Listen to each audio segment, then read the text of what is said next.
بسم اللہ الرحمن الرحیم. In the name of Allah, the Beneficent, the Merciful.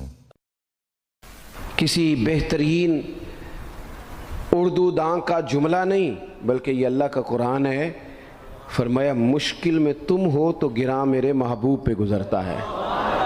حضور تو جلدی کرتے ہیں تمہاری بھلائی چاہنے میں. کیوں؟ رشتہ بڑا گہرا ہے. النبی اولیٰ بالمؤمنین من انفسہم.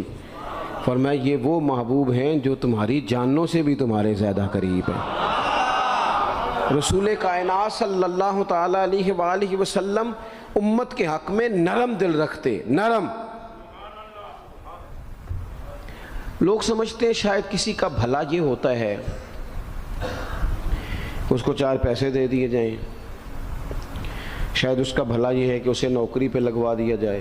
شاید بھلا یہ ہے کہ اس شخص کو اگر کسی وہ مشکل میں آ گیا ہے تھانے کچہری کے معاملے میں تو وہاں اس کو سہولت دلا دی جائے, آسانی کر دی جائے, کسی کو مضبوط کر دیا جائے, تو یہ اس کے ساتھ بھلائی ہے. میرے رسول پاک صلی اللہ تعالیٰ علیہ وسلم نے بتایا کہ میں نہ مکارم اخلاق کی تکمیل کے لیے آیا ہوں, میں تمہارا وہ نفع کرنے آیا ہوں کہ تمہارا دل ساری جگہوں سے ہٹا کے رب رسول کی طرف مائل کرنا ہے. تمہاری طبیعتوں کے اندر جو سختی ہے اسے نرمی میں بدلنا ہے. تمہارے مزاجوں کے اندر جو بے لگام خواہشات ہیں انہیں شریعت اسلامیہ کی پابندی کی لگام دینی ہے. حضور سید عالم علیہ السلام نے لوگوں کی اصلاح کا جو دیکھیں نا, اگر کسی گھر میں بگڑے بچے سنور جائے نا تو روٹی تھوڑی بھی ہو تو گزارا ہو جاتا ہے. اگر گھر والے اخلاقاً اتنے اعلیٰ ہوں, ایک دوسرے سے پیار کرتے ہوں تو تھوڑے پیسوں پر بھی وقت گزر جاتا ہے. رسول پاک کا دل دھڑکتا تھا. کس لیے؟ صرف اس لیے نہیں کہ لوگوں کو نوکریاں مل جائیں, مال مل جائے, لوگ جو ہیں ان کے گھر کشادہ ہو جائیں, بلکہ حضور کا دل دھڑکتا تھا کہ لوگ دوزخ سے بچ جائیں, جنت کی طرف ان کا سفر ہو جائے. ان کے دلوں سے حسد کو, تکبر کو, غرور کو, انا کو, خود پسندی کو, عجب کو نکال دیا جائے.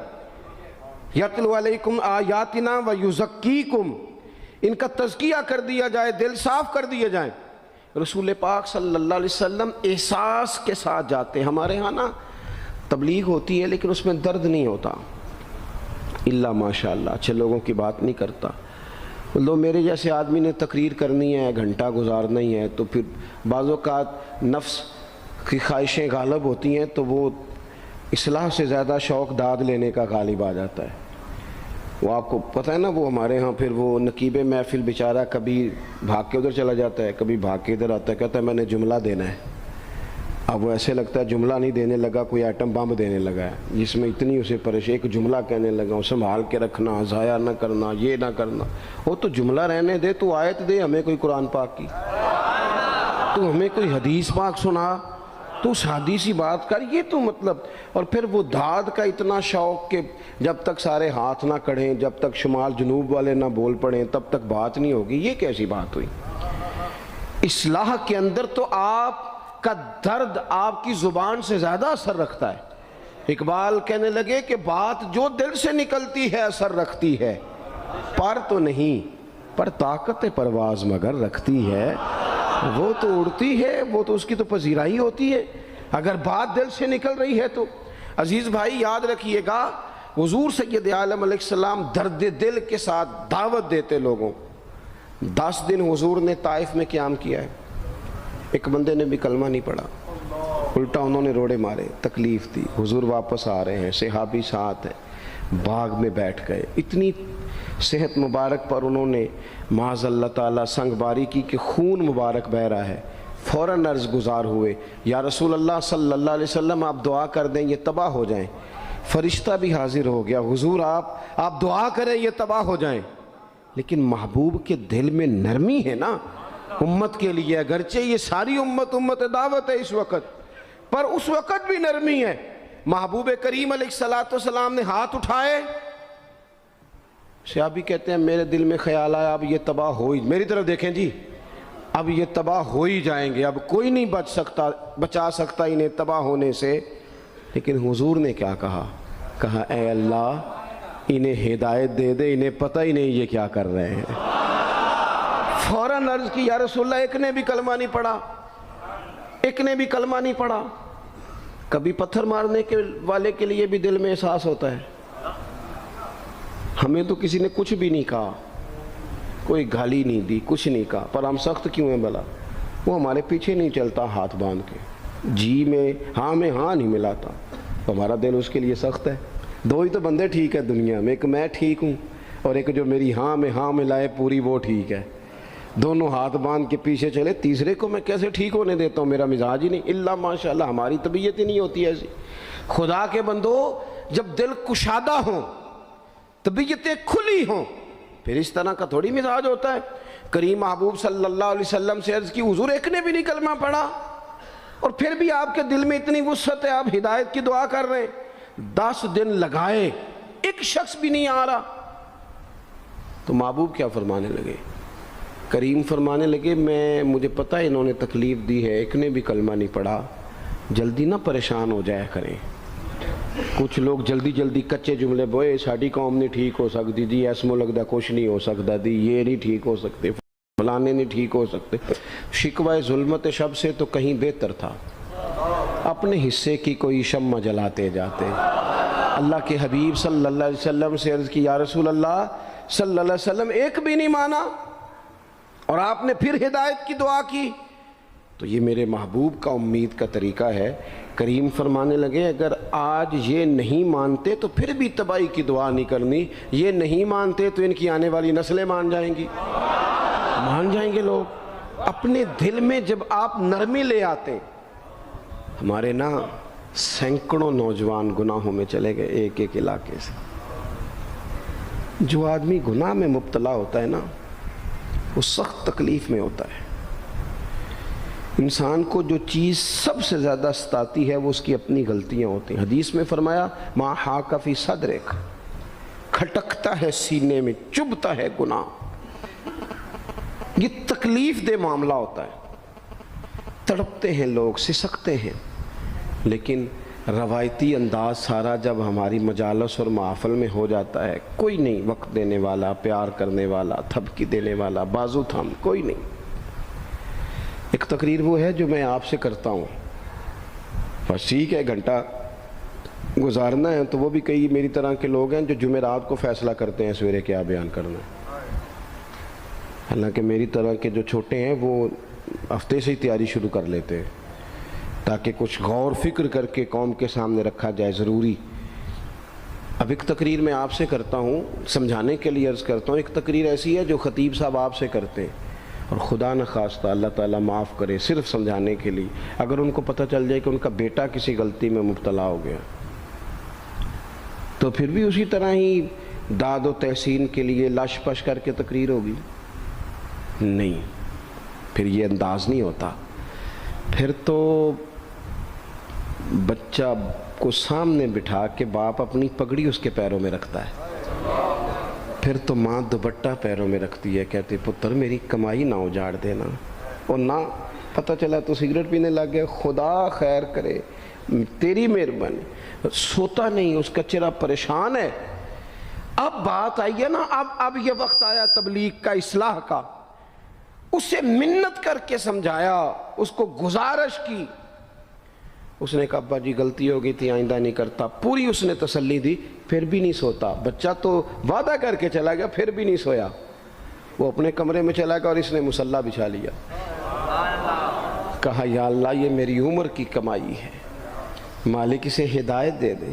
او بھائی جب تو اس انداز میں ملت کے ہر بیٹے کی اصلاح کرنے لگے گا، اور اس سے مراد صرف خطیب واعظ ہی نہیں، حضور نے ہم سب کے ذمہ لگایا تھا بلغ عنی ولو آیا، ہم سب کی ذمہ داری ہے لوگوں کے لیے، لوگوں کو قائل کریں۔ مجھے بتاؤ اپنی ذات کے حق میں قائل کرنا ہو تو کرتے ہیں کہ نہیں؟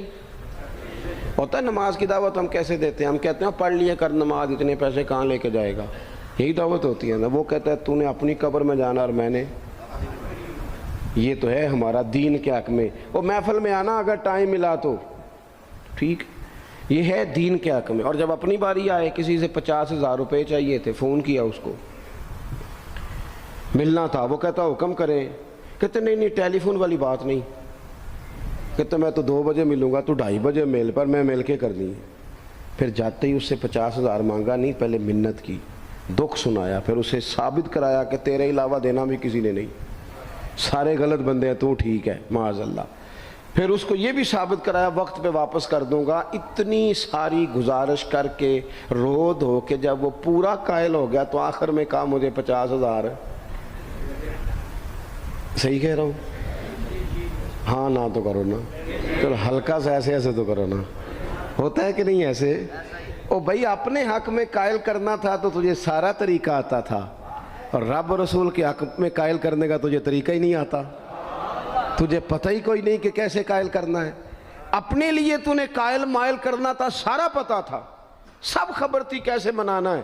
اور کسی کو مسجد کے لیے منانا تھا تو کہتا ہے جی میری کو مانتا ہی نہیں، میری کون سنتا ہے. آپ جب تک اس درد سے، زازان نام کا ایک گویہ تھا بغداد میں، گاتا تھا، آواز بڑی سریلی تھی، بڑے لوگ اس کے گرد جمع ہو جاتے. حضرت عبداللہ ابن مسعود رضی اللہ تعالیٰ عنہ، حضرت عبداللہ ابن مسعود، یہ وہ خوبصورت ہستی ہیں کہ محبوب نے فرمایا ان سے قرآن سیکھا کرو، یہ اسی طرح پڑھتے ہیں جس طرح میرے اوپر نازل ہوا تھا. حضرت عبداللہ ابن مسعود رضی اللہ تعالیٰ عنہ صحابہ میں مفتی، صحابہ میں قاری، بڑے آدمی. حضرت عبداللہ ابن مسعود ایک دن گزر رہے تھے کسی مقام سے جہاں بھی وہ رہتا تھا، تو وہاں اللہ معاف فرمائے گانے بجانے کی مجلس سجی ہوئی تھی، وہ گا رہا تھا. آپ گزرے تو کانوں میں ہلکی سی آواز گئی. قریب ایک شخص سے پوچھا یہ کون ہے، کس کی آواز ہے؟ کہا حضرت یہ زازان نام کا ایک گویہ ہے.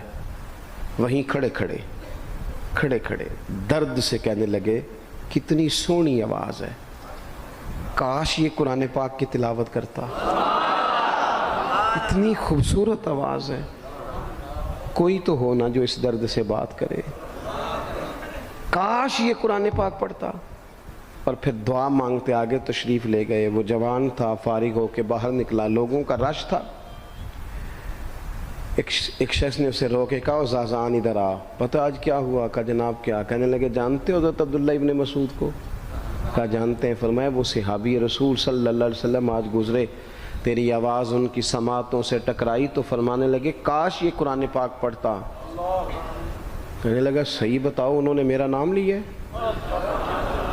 صحیح بتاؤ میرے لیے کہا انہوں نے؟ میرے جیسے شخص کے لیے میں سوچ بھی نہیں سکتا. میں کہاں وہ کہاں، میرا نام لیا ہے. کہاں؟ تھوڑی دیر رکا، چند لمحوں پتہ نہیں سوچے کہاں کہاں کا سفر کر کے آئیں. وہ ساری سوچیں درد بن کے آنسو بنی، اور پھر آنسو داڑھی پہ ٹپکے، چہرے پہ آئے. پھر لوگوں سے پوچھنے لگا گھر کا پتہ بتاؤ گے؟ کہا وہ فلاں جگہ پہ موجود ہیں. دوڑا گیا، دروازے پہ دستک دی، حضرت عبداللہ ابن مسعود آئے. کہا کون ہو بیٹا؟ کہنے لگے حضور میں وہی ہوں جس کے بارے میں آپ نے کہا تھا کاش یہ قرآن پڑھتا. میں آ گیا ہوں، پڑھا دے مجھے قرآن پاک، پڑھا دے. کوئی بیٹھا ہوا مجھے دور دعا دیتا ہے، میں ڈوبتا ہوں پر سمندر اچھال دیتا ہے. کسی سے تو آپ پیغام حق کہیں، کسی کو تو دعوت خیر دیں، یہ سب سے بڑا بھلا ہے. اگر کسی بد اخلاق کو با اخلاق کر دو گے نا، اس کی بیوی سکون میں آ جائے گی، اس کی ماں آرام سے سونے لگے گی، اس کا باپ کہے گا وہ حد ہو گئی، میرا پتر ٹھیک ہو گیا ہے، تمیز سے بات کرنے لگا ہے. بچے پریشان ہوتے ہیں، بچے. میں بیٹھا تھا کھانا کھا رہا تھا گھر میں، تو میرے گھر والے کہنے لگے مدرسے کا کوئی بچہ باہر ہے، بڑا سخت رو رہا ہے. میں نے کہا بلاؤ، کسی استاد نے ڈانٹ دیا ہوگا. تو بچہ میرے پاس ہے تو اس کا وجود کانپ رہا تھا. میں نے کہا پتر کیا ہوا؟ کہنے لگا پیر صاحب وہ میری امی تھے ابو کار فیر پہ لڑتے نے، کرو فون آیا ہے. تو میں نے کہا بیٹا پریشانی کی کیا بات ہے؟ کہنے لگے بڑی سخت لڑائی ہوتی ہے، میرے والد میری اماں کو مارتے، پھر ہم سارے بہن بھائی نا چارپائیوں کے نیچے چھپتے ہیں. تو وہ دور ہے، اس وقت تو 1.5 گھنٹے کا فاصلہ ہے، دور ہے میرا گھر، پر پتہ نہیں ہمارے گھر کیا ہو جائے گا. پیر صاحب آپ دعا مانگے نا، آپ دعا کریں نا.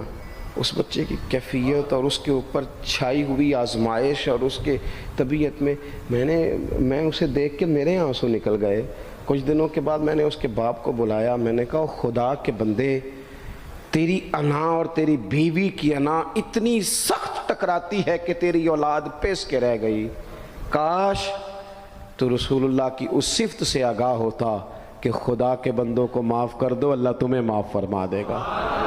کاش تمہارے اندر وہ کیفیات ہوتی. تمہارے بچے میلوں دور رہ کے بھی تڑپتے ہیں کہ جانے گھر میں. کیوں؟ اس لیے کہ گنجائش نہیں دلوں میں، کوئی اخلاقی تعلیم نہیں.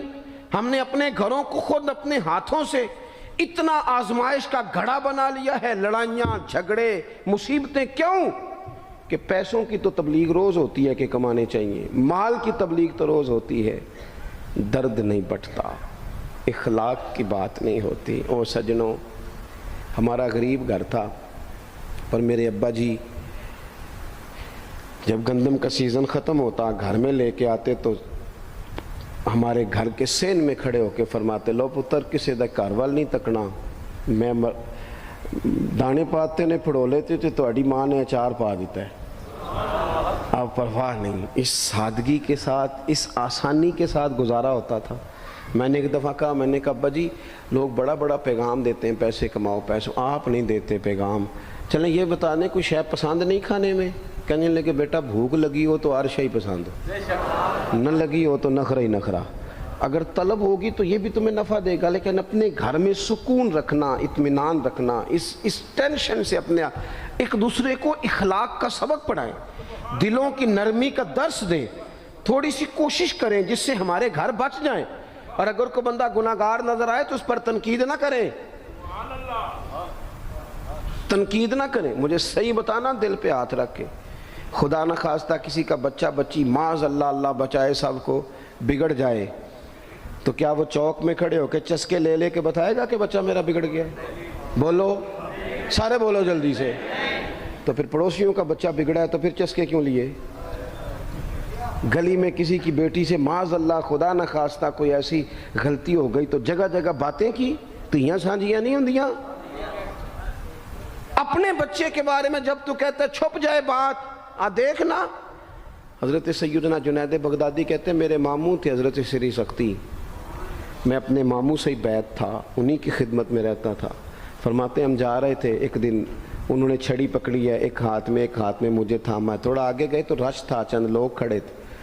تو حضرت سری سختی مجھ سے کہنے لگے جنید دیکھ تو صحیح رش کیوں ہے. تو میں گیا تو ایک نوجوان شراب پی ہے، معاذ اللہ نشے میں دھت لیٹا ہے، ارد گرد لوگ کھڑے، اور وہ چونکہ پوری طرح اس پر نشہ غالب ہے تو اول فول باتیں کر رہا ہے. لوگ بھی اس کے ساتھ جو ہے وہ ہنسی مذاق کر رہے ہیں، اس کا مذاق اڑا رہے ہیں، رش ہے. میں نے آ کے کہا حضور دفع کریں، ایک شرابی لیٹا ہے، لوگ بھی مذاق اڑا رہے ہیں اور بس ایسے شوگر لگا ہوا ہے. سارے لوگ تماش بین نہیں ہوتے. ہاں. حضرت فرمانے لگے نہیں جنید ایسے کیسے چلے جائیں، چل نہ مجھے لے چل. کہتے ہیں بوڑھے شیخ، ہاتھ میں نے تھاما تو وہاں لے گیا. حضرت نے لوگوں کو ڈانٹا، چلو دوڑو. پرانے زمانے میں لوگ بزرگوں کی حیا کرتے تھے، سب لوگ وہاں سے چھٹ گئے.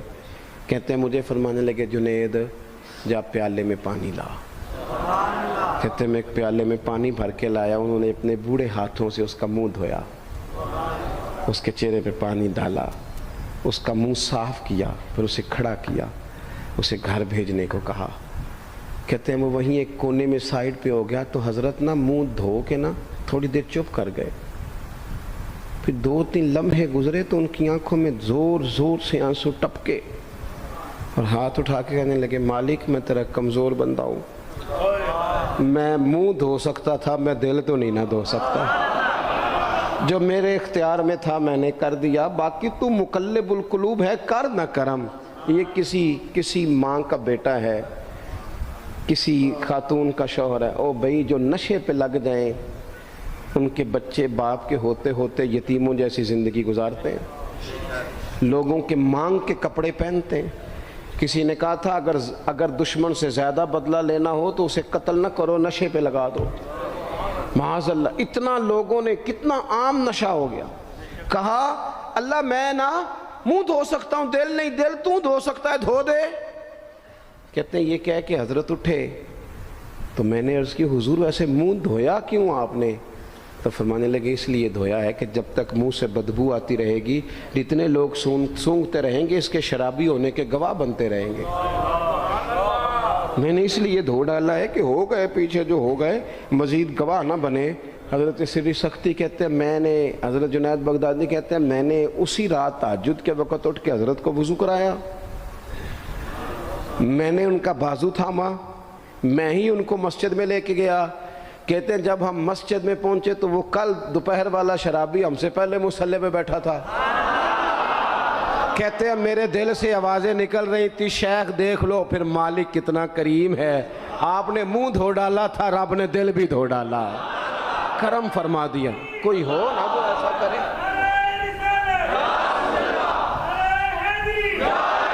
آؤ نا سنگیوں ملیں، ایک دوسرے کا منہ تو دھونا شروع کرے نا. آؤ نا ایک دوسرے کو یہاں تک وضو کا پانی تو فراہم کرے نا، کچھ تو خیر تقسیم کرے. اخلاق کی تربیت میں دیکھتا ہوں ہمارے وطن میں اضطراب ہے، بے چینی ہے، اس طرح کا ماحول بنایا گیا ہے کہ لوگ ایک دوسرے کے حق میں سخت ہو گئے ہیں، مزاجوں میں تلخیاں ہیں، لڑتے جھگڑتے ناراض ہوتے لوگ، بگڑتے کوستے ڈانٹتے شکوے کرتے لوگ. شکوہ جو ہوتا ہے نا یہ بندے کو بے چین کر دیتا ہے، شکر بندے کو سکون میں مبتلا کرتا ہے. شکوے آزمائشیں اپنے دلوں میں وسعت لائیں، ایک دوسرے کو اصلاح کی طرف لائیں، ایک دوسرے کو پیغام دیں، ایک دوسرے کی تربیت کریں. تھوڑا سا حوصلہ، تھوڑا سا صبر، تھوڑی سی گنجائش اپنی طبیعتوں میں پیدا کریں. اپنے بچوں پر سب سے زیادہ نگرانی یہ کریں کہ ان کا اخلاقی معیار کیا ہے. اگر میں اور آپ خدا نہ خواستہ بچوں کو صرف یہ تربیت دیں گے نا کہ وہ پیسہ پیسہ پیسہ پیسہ، شادیاں بھی پیسے دیکھ کے کریں گے، تو یاد رکھنا پھر ایک دن وہ یہ بھی کہیں گے کہ ابا کاش تم کو ڈھابے کا کام کرتا تو آج ہمارے پاس بھی پیسے ہوتے. پھر باپ سے بھی پیسوں کا ہی مطالبہ ہوگا، پھر لوگ ماں باپ بھی پیسوں کے لیے چھوڑ کے چلے جاتے ہیں. پھر جب آپ نے تربیت ہی جس چیز کی تھی تو نتیجہ بھی تو وہی برآمد ہوگا. یہ تو نہیں ہو سکتا کہ بندہ بیج کوئی اور لگائے اور درخت کوئی اور نکلے، یہ ہو نہیں سکتا. اگر ہم اپنے باپ سے روز جھگڑا کریں گے 5 مرلے کے لیے تو یاد رکھنا پھر ہمارا بیٹا 1.5 مرلے کے لیے بھی جھگڑا کرے گا. پھر معاملہ اس طرح کا مرتب ہوگا.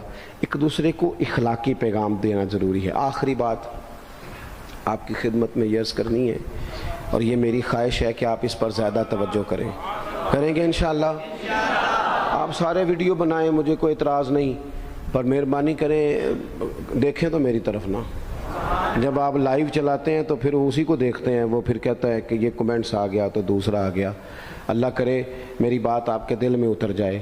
آپ تھوڑی سی توجہ کریں، میں کیا عرض کرنا چاہتا ہوں، غور کریں میرے بھائی.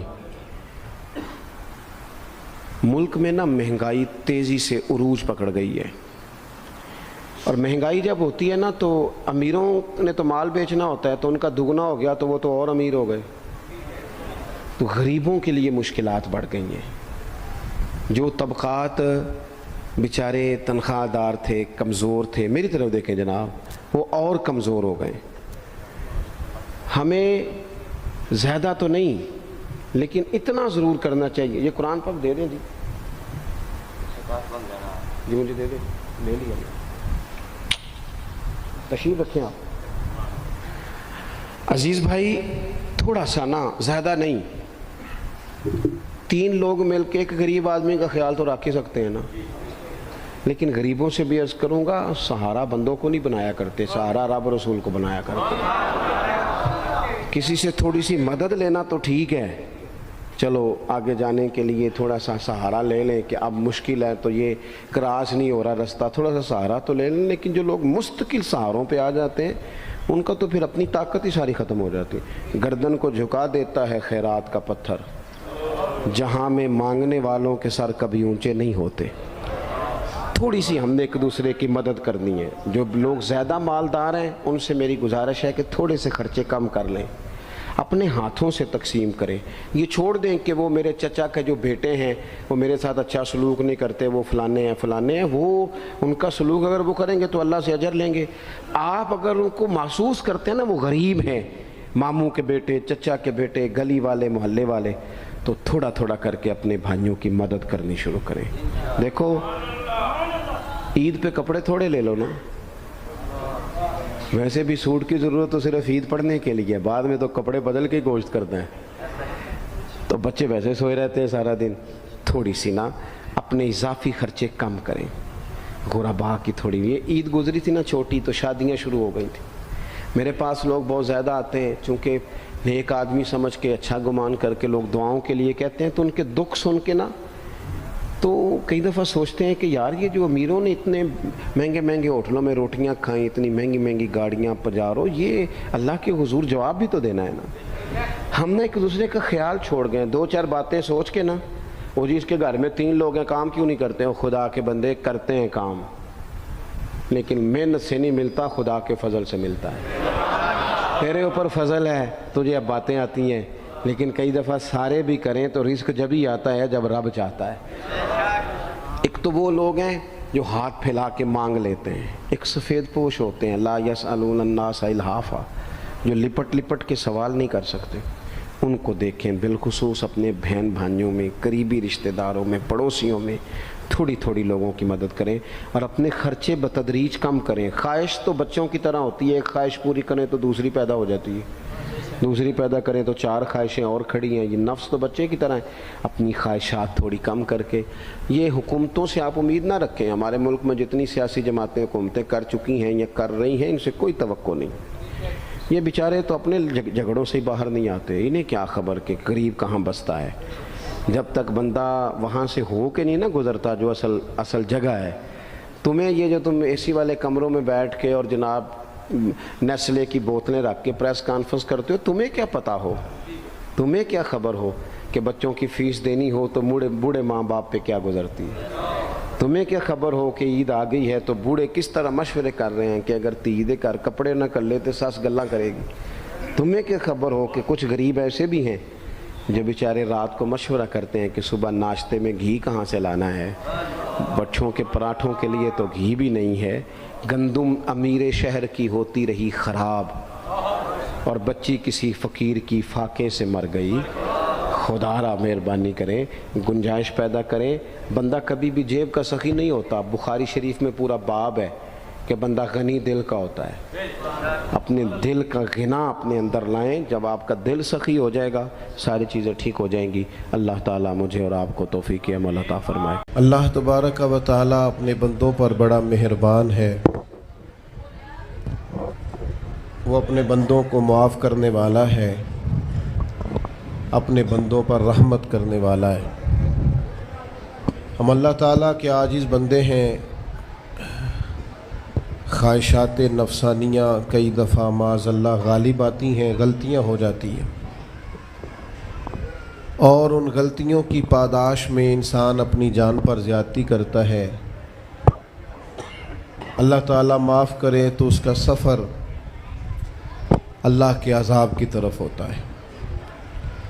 اب ہمیں یہ حکم ہے کہ ہم سب بار بار استغفار کریں اپنے رب کی بارگاہ میں, اس کے حضور توبہ کریں, اللہ سے معافی کے خواستگار ہوں. نبی پاک علیہ الصلوۃ والسلام نے تعلیم امت کے لیے فرمایا ہے کہ میں دن میں 100 بار اپنے رب سے استغفار کرتا ہوں. بار بار اس کی طرف رجوع کیا جائے, بار بار اپنے رب کے حضور معافی مانگی جائے, اور بار بار جائزہ لیا جائے اپنے اعمال کا. بار بار کوشش کی جائے کہ ہم اپنے آپ کو سنواریں, ہم اپنے آپ کو بدلیں, اپنے اندر تبدیلی لائیں. ہم ایسے اعمال کریں جس کی برکت سے اللہ تعالی ہمیں معاف فرمائے. کوشش کریں کہ ہم بار بار اپنا حساب کریں, محاسبہ کریں. ہمارے ہاں یہ ہوتا ہے کہ لوگ اپنی جسمانی صحت کا تو بڑا خیال رکھتے ہیں کہ میری طبیعت ٹھیک نہیں, ٹیسٹ کرا لوں, یہ چیز کھاؤں, یہ نہ کھاؤں, میں غور کروں کہ کس چیز سے میری طبیعت خراب ہوتی ہے, کس سے بہتر ہوتی ہے. اس کا بڑا لحاظ اور خیال کیا جاتا ہے. لیکن روحانی زندگی کس سے برباد ہوتی ہے, کون سے گناہ ہیں جو باطن کو اجاڑ دیتے ہیں, دل کو تباہ کر دیتے ہیں, اخلاق کا جنازہ نکال دیتے ہیں, اس پر ہم غور نہیں کرتے. اپنی ساری زندگی اپنا ظاہر سنوارنے میں گزار دیتے ہیں اور دل جس پر رب کریم کی نظر کرم رہتی ہے اس پر ہم توجہ نہیں کرتے۔ سب سے پہلے تو اپنا محاسبہ کریں زندگی میں۔ حضرت عمر رضی اللہ تعالیٰ عنہ ایک جملے میں بات بہت بڑی ارشاد فرما گئے۔ آپ فرماتے ہیں کہ اپنا حساب کرو اس سے پہلے کہ تمہارا حساب کیا جائے، پھر حساب کیا جائے گا تمہارا پھر مشکل ہوگی، تو ابھی سے اپنا حساب کیا جائے۔ اب ان لوگوں کا معاملہ ہے جو دنیا سے رخصت ہو گئے۔ انسان خیر اور بدی اس کا مجموعہ ہوتا ہے، انسانوں میں نیکیاں بھی ہوتی ہیں، کمزوریاں بھی ہوتی ہیں۔ اب ہم میں سے جو دنیا سے رخصت ہو گئے ہیں ان کے تعلق سے ہمارے کوئی ذمہ داریاں ہمارے ذمے بچتی ہیں۔ ایک تو ہم سب کا معاملہ ہے، وہ میں نے پہلے عرض کر دیا کہ ہمیں اپنا حساب کرنا ہے، اپنے معاملات کو دیکھنا ہے، استغفار کرنا۔ پھر یہ کہ جو لوگ رخصت ہو گئے ان کے لیے کیا کریں؟ تو چونکہ انسان میں کمیاں بھی ہوتی ہیں، خوبیاں بھی ہوتی ہیں، تو سب سے پہلے تو اللہ کے حبیب علیہ السلام نے ہمیں فرمایا ہے کہ اذکروا محاسن موتاکم، جب تم میں سے کوئی رخصت ہو جائے تو اس کی اچھی اچھی باتوں کا ذکر کرو۔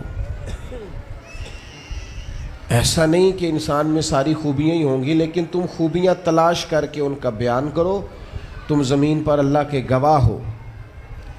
ایک تو جب بھی کسی جانے والے کا ذکر کریں خیر کے ساتھ کریں، بھلائی کے ساتھ کریں، اچھے لفظوں کے ساتھ کریں۔ کہیں کوئی کمی یاد آئے بھی تو اب اسے چھوڑ دے، وہ بندہ رخصت ہو گیا، اس کا ذکر خیر کے ساتھ کرنا، اس کو ذہن میں ضرور بٹھائیں۔ دوسری بات یہ کہ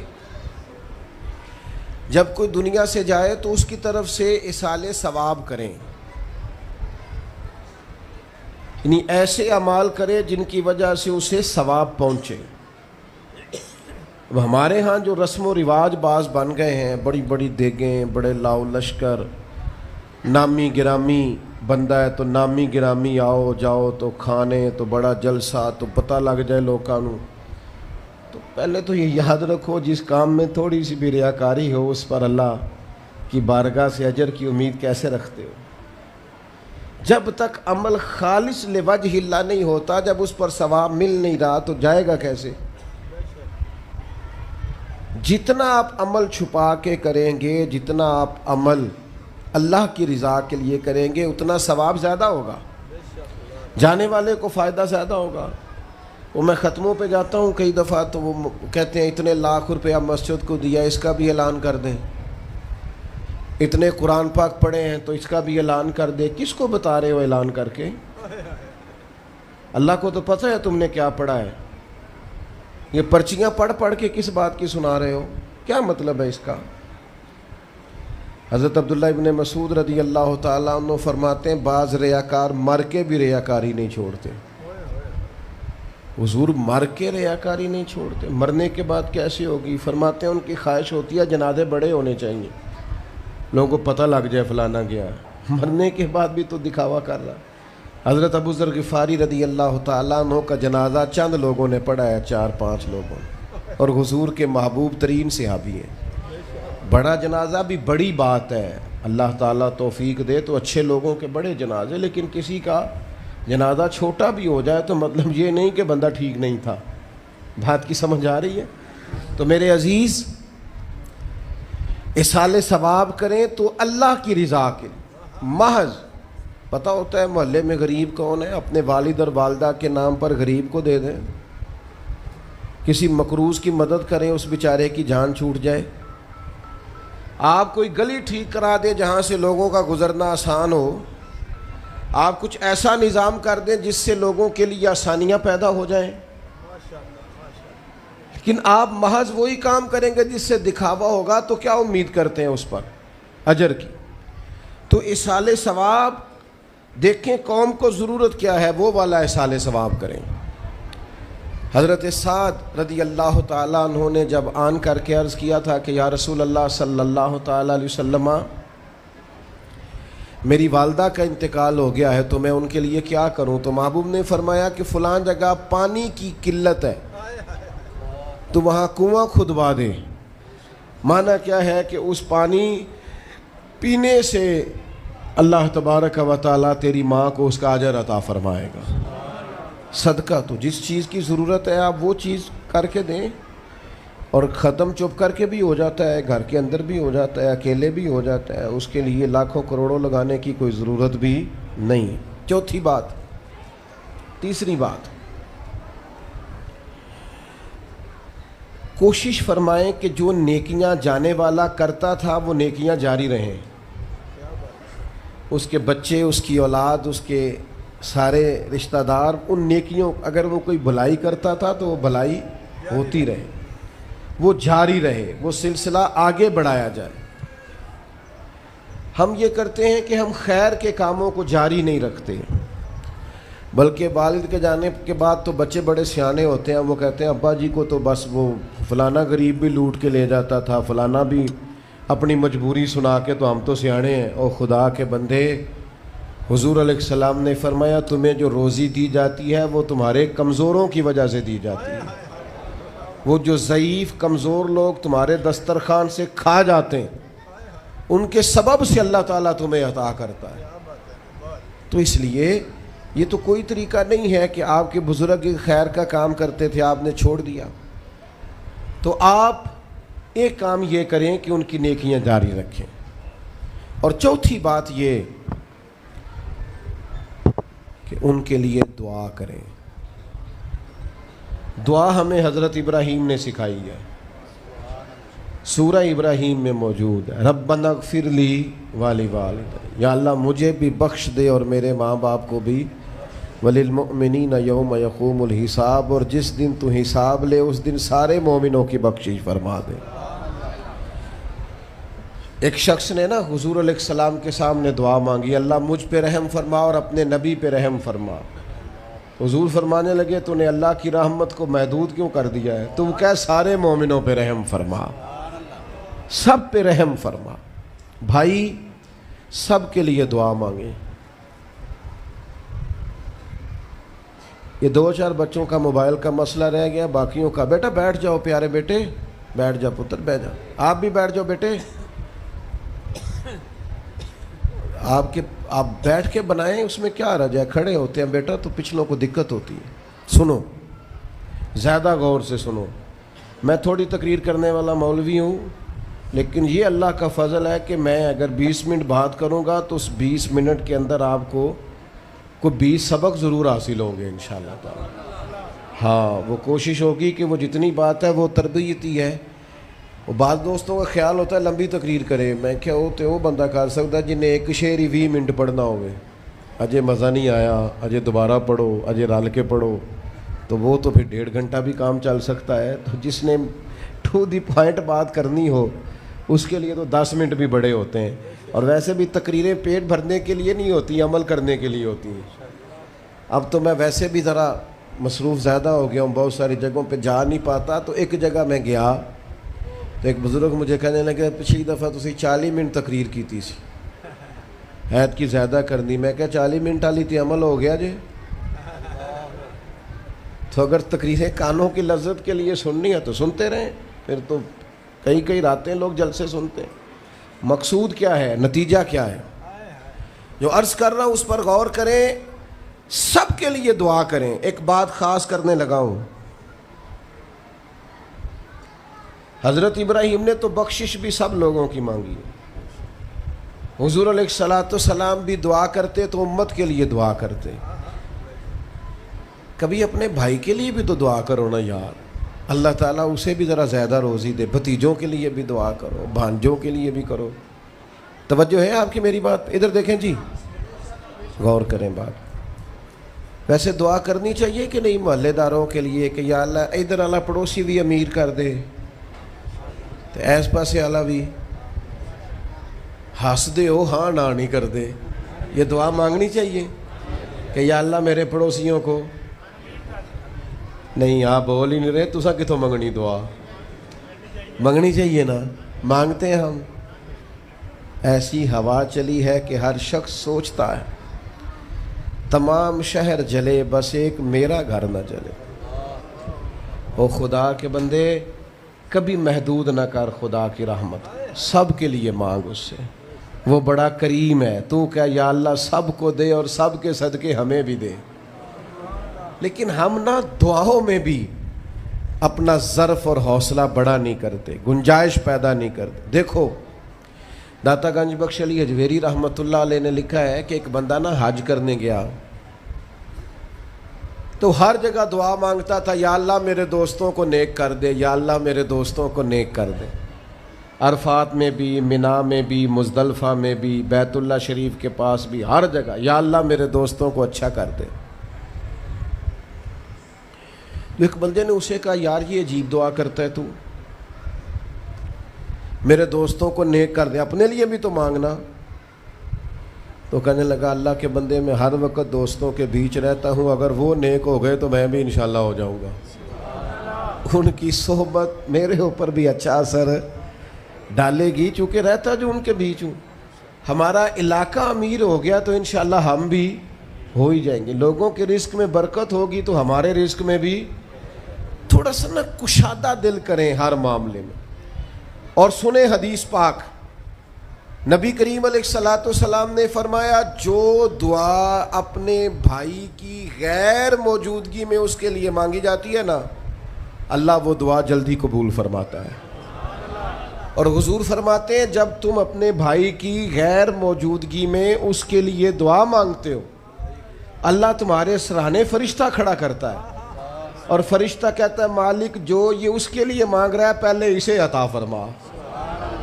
تو کیسی سعادت کی بات۔ لیکن سینہ کشادہ کرنا پڑے گا، دل بڑا کرنا پڑے گا، حوصلہ بڑا کرنا پڑے گا۔ جب تک دل، طبیعت، حوصلہ یہ بڑا نہیں ہوتا اتنی دیر تک لطف۔ حضور کی ساری امت کے لیے دعا مانگیں کہ اے اللہ جتنے خوش عقیدہ ہیں محبوب کے غلام سب کو جنت عطا فرما، سب کے لیے کھول دے دروازے جنت کے۔ دعا اللہ کی۔ اچھا پھر دعا مانگنی بھی ذرا ذوق سے چاہیے۔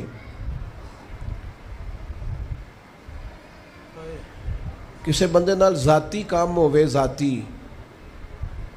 کوئی لوڑ پہ جائے وہ کیویں کرائی دا پلا جی؟ تو پتہ ہے سارے انہوں گل دا۔ السلام علیکم جناب، کہندے وعلیکم السلام، کتھے ہو جی؟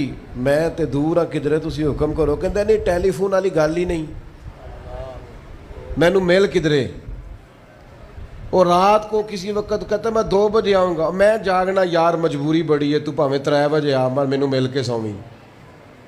پھر اس کو جا کے مجبوری بتاتے ہیں، کلیاں قسمیں اٹھاتے ہیں، اور یہ بھی اس کو کہتے ہیں بار بار کہ میں سارے دوستاں سنگیاں ساتھیاں ساکاں نو آکھ بیٹھا تیرے تو بغیر گل کو نہیں سنی کسی بھی۔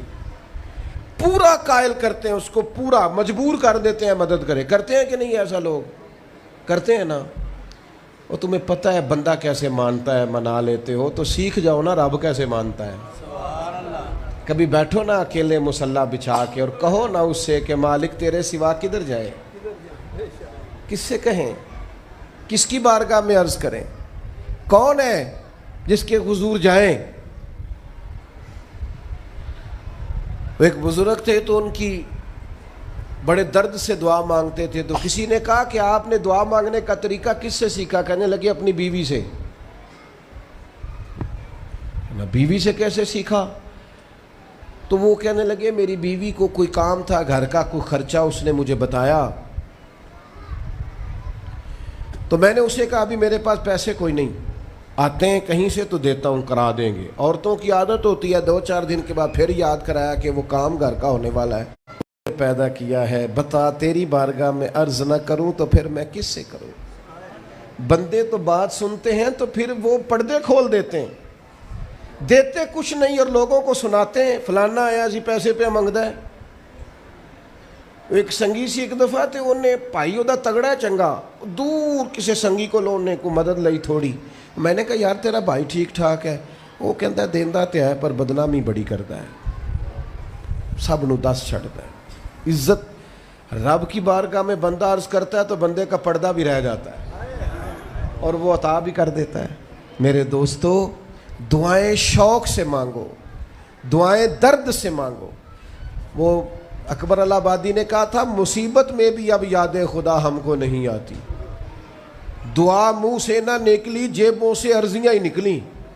دفتروں میں درخواستیں جمع کرانے کے لیے بڑا وقت ہے, اس کی بارگاہ میں کیوں نہیں بیٹھتے؟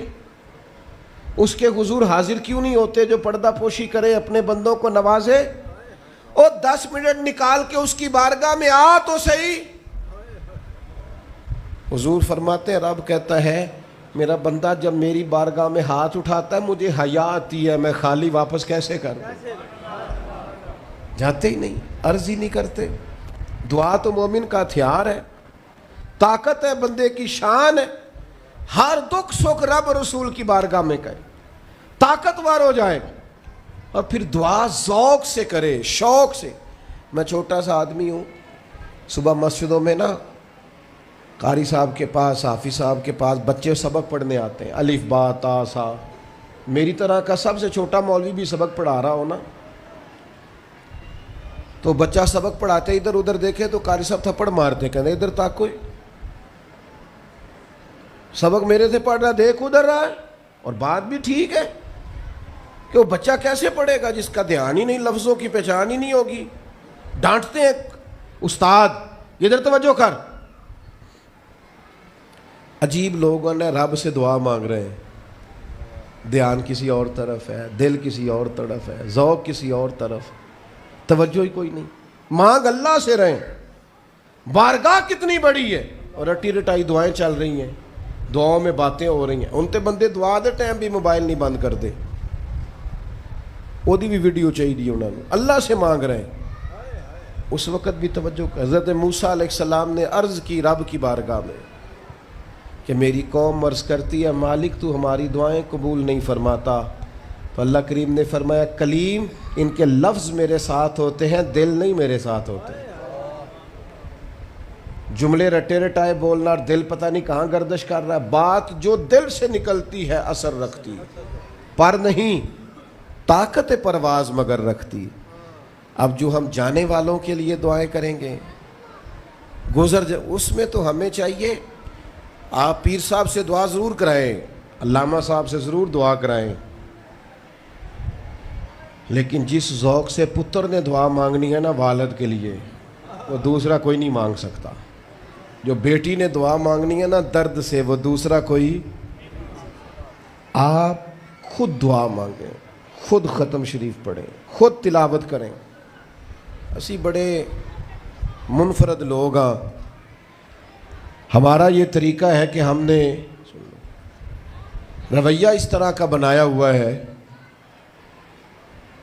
کہ قرآن شریف بھی کوئی اور ہی پڑھے گا ہمارے ابا جی کے لیے. او بھائی آپ بھی تو کوئی 2 سپارے پڑھے نا اپنے والد کے لیے. وہ میں اینے قرآن پاک پڑھائے نے, تو آپ کنے پڑھے نے بھائی؟ ایک بھی نہیں. وہ سارے مدرسے کے بچے. اور پھر آپ نے ناراض نہیں ہونا میری بات سے, قرآن پاک کے بارے میں نبی پاک علیہ السلام نے فرمایا جب تک دل جمے پڑھو, اور جب دل نہ جمے طبیعت تھکے تو چھوڑ دو. تو جڑا اسی بالا نو بلانے ہیں مدرسیوں تو کہنے ہیں پورا قرآن پڑھ کے ہی اٹھنا جی, وہ کی مطلب ہے؟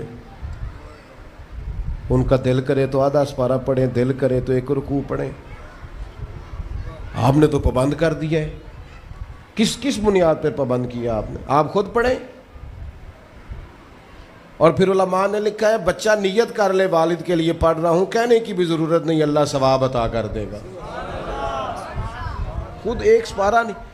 اور بیٹا بیٹی بھائی سنیں میری بات, اللہ آپ کو سلامت رکھے, میری بات سنیں. اب ہم نے کرنا کیا ہے؟ اب کرنا یہ ہے کہ ہم نے خوب دعا کرنی ہے. آج بھی جن کے ختم کے لیے ہم آئے ہیں نا, ہمارا دل پورا لگ جائے. اس طرح بندہ رب کو مناتا ہے نا, یہ ضروری نہیں کہ یہاں سے سپیکر سے یہ دعا ہوگی وہی دعا ہے. آپ اپنے دل میں 2 جملے کہہ دیں اس کے لیے کہ یا اللہ تو مہربان ہے. دیکھو لمبا نہیں یاد رکھتے لوگ, جو قبروں میں پڑے رہ گئے,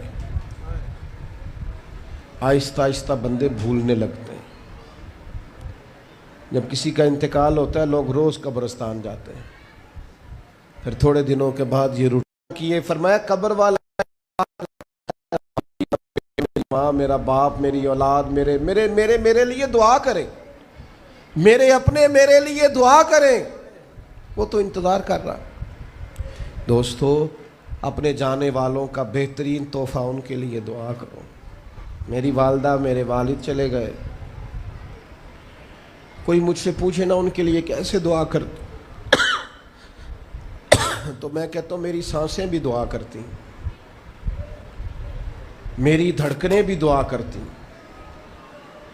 ایک دن نہیں، ایک دن میں کئی دفعہ جب بھی خیال آتا ہے ان کے.